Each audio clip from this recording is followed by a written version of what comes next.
नमस्कार, मैं शरद पोंक्षे। राष्ट्राय स्वाहा में आपका स्वागत है। आज रामनवमी है, प्रभु श्री राम का जन्मदिन। और हिंदुस्तान में श्री राम का महत्व अनन्य साधारण है। हम हमेशा कहते हैं कि हमारे इंसान के जीवन में राम होना चाहिए। जिसकी जिंदगी में राम नहीं है उसकी जिंदगी व्यर्थ है। और इस हिंदुस्तान की पहचान ही राम के नाम से हमारा हिंदुस्तान जाना जाता है। प्रभु श्री राम ने यहां जन्म लिया है, अयोध्या में। ये ऐसी पवित्र भूमि है। प्रभु श्री राम ने जन्म लिया, प्रभु श्री कृष्ण ने जन्म लिया, छत्रपति शिवाजी महाराज ने जन्म लिया। भगवान ने इंसान के रूप में आकर हमें कुछ सिखाने की कोशिश की है। इसलिए उसने हर युग में कभी वो श्री राम बनकर आता है, कभी श्री कृष्ण बनकर आता है, कभी छत्रपति शिवाजी महाराज बनकर आता है, कभी संत ज्ञानेश्वर बनकर आता है, कभी संत तुकाराम बनकर आता है। इंसान का रूप लेकर आता है और हमें, इस समाज को, आसपास के लोगों को, इस देश के लोगों को कुछ सिखाने की वो कोशिश करता है। लेकिन हम सीखना नहीं चाहते। हम सिर्फ राम के नाम की राजनीति करना जानते हैं। हमें राम चाहिए, लेकिन सिर्फ राजनीति के लिए चाहिए। कितने साल हो गए जिस देश में प्रभु श्री राम ने जन्म लिया, वहां उसका घर तोड़ा गया, उद्ध्वस्त कर दिया गया। वहां जाके एक मस्जिद का निर्माण हो गया और सालों साल उसे बाबरी मस्जिद के नाम से जाना जाता था। फिर आपके जैसे, हमारे जैसे कुछ श्री राम भक्त ने तय किया कि ये प्रभु श्री राम का घर उसे वापस दिलाना चाहिए। और जिस प्रभु श्री राम का अपने हक का जो घर है वो किसी ने छीन लिया था, अपने हक का घर किसी ने तोड़ फोड़ कर उसके ऊपर अपना घर बना लिया था, उसी प्रभु श्री राम का घर वापस उसे देना, ये इस देश में गुनाह हो गया। फिर उसके ऊपर से राजनीति शुरू हो गई। मैं आपसे बात पूछना चाहता हूं, अगर आपके घर में मैं आ गया और आपको घर से बाहर निकाल दिया मैंने, और आगे के अनंत साल तक मैं वहां रहा, और फिर आपके आगे पीढ़ियों में से किसी एक लड़का खड़ा हो गया और उसने कहा ये मेरे पुरखों का घर है, ये हमारा घर है, मेरे पूर्वज यहां रहते थे, ये हमें वापस चाहिए, और उसने वो छीन के वापस ले लिया। उसमें गलती क्या की उसने?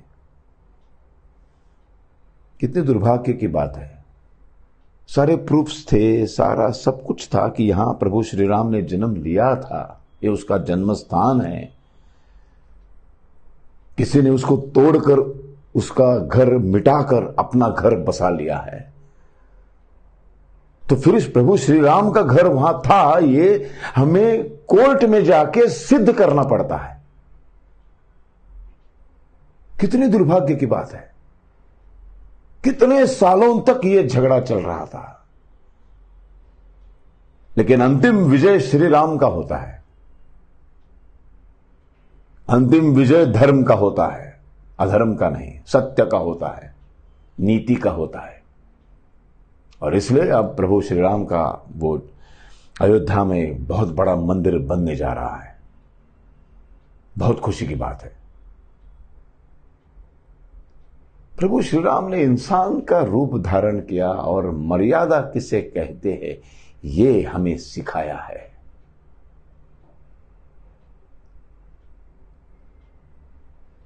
एक पुत्र कैसा होता है, एक भाई कैसा होना चाहिए, एक पति कैसा होना चाहिए और एक राजा कैसा होना चाहिए, ये हमें श्री राम सिखाते हैं, लेकिन हम सीखना नहीं चाहते हैं। दूसरे दिन उसका राज्याभिषेक होने वाला है और राज्याभिषेक के एक दिन पहले की रात पिताजी उसे बुलाते हैं अपने महल में और कहते हैं, बेटे आज जो मैं तुझे कहने जा रहा हूं वो कहने से पहले मुझे मृत्यु क्यों नहीं आती है, मैं मर क्यों नहीं चाहता हूं। प्रभु श्री राम कहते, पिताजी ऐसा क्या कहना चाहते हैं आप। उन्होंने कह दिया, बच्चे कल तुम्हारा राज्याभिषेक नहीं हो सकता है,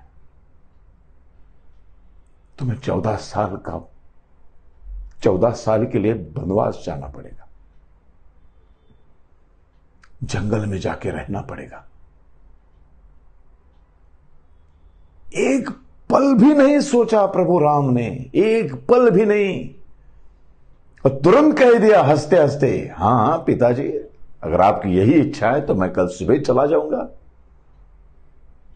एक पल तक नहीं सोचा, एक पल तक सोचकर उल्टा सवाल नहीं किया कि क्यों पिताजी, क्यों, ऐसा क्या हुआ। ऐसा क्या हुआ, किसने आपको कहा, अब इतने मजबूर क्यों हो गए हैं, किसके लिए आप इतने लाचार हो गए हैं। सब कुछ तय हो चुका था, कल मैं राज्याभिषेक होने वाला था, पूरे हिंदुस्तान का, इस पृथ्वी का मैं राजा बनने वाला था, राज सिंहासन पर बैठने वाला था, और अचानक ये क्या हो गया। एक सवाल तक नहीं पूछा है, एक सवाल तक, तुरंत कह दिया, हां पिताजी आशीर्वाद दीजिए, कल सुबह होते ही मैं मेरी पत्नी को लेकर अरण्य में, जंगल में 14 साल का वनवास भुगतने के लिए चला जाऊंगा। एक सेकंड भी नहीं सोचा। एक पुत्र कैसा होना चाहिए, एक आदर्श पुत्र कैसा होना चाहिए, ये प्रभु श्री राम हमें सिखाते हैं। लेकिन आज की तारीख में किसी पॉलिटिशियन ने अगर ये कहा अपने पुत्र से कि बेटे मेरी गद्दी पर कल से तुम नहीं बैठोगे, तो क्या आज की तारीख में, आज की राजनीति के जो सब बड़े बड़े राजनीतिज्ञ हैं, जो अपने बच्चों को अपने पीछे अपनी सियासत पे बिठाना चाहते हैं, वो क्या एग्री हो जाएंगे, झगड़ा करने लगेंगे,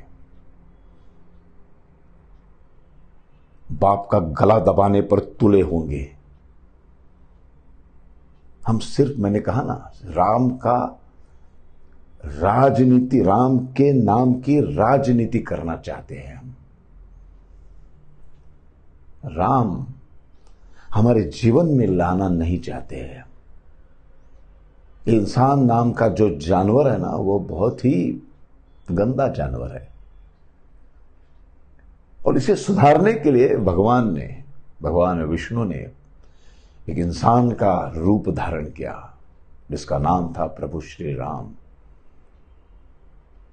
और जब इंसान का रूप धारण किया है तो वो सारे भोग तो भोगने पड़ेंगे, फिर तो वो दुख भी झेलना पड़ेगा, क्योंकि इंसान के रूप में आया है ना वो।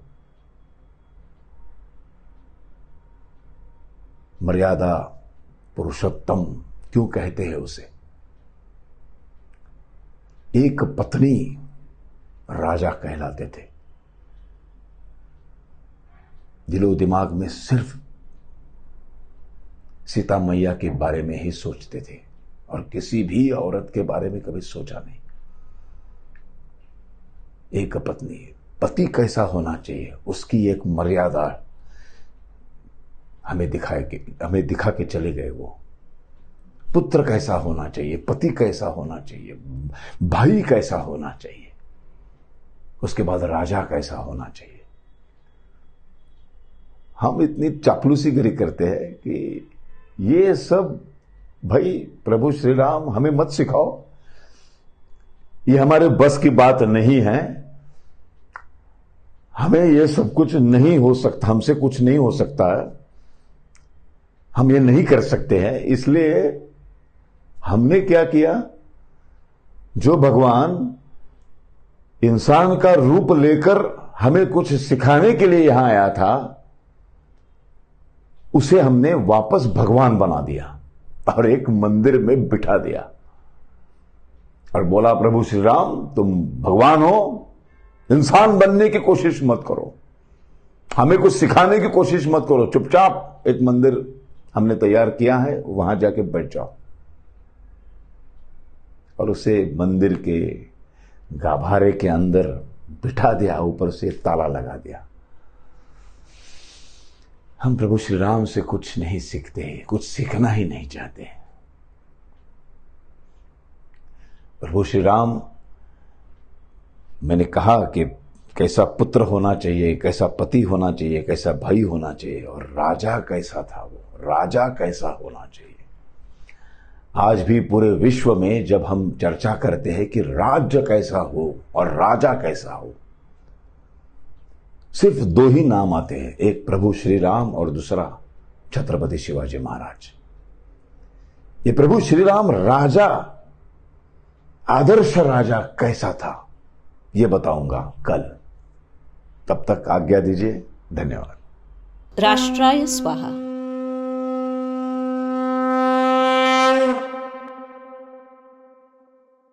लाईक करा, शेअर करा, सबस्क्राईब करा आणि हो, नवीन नवीन व्हिडिओज पाहण्यासाठी बेल आयकॉनवर क्लिक करायला विसरू नका।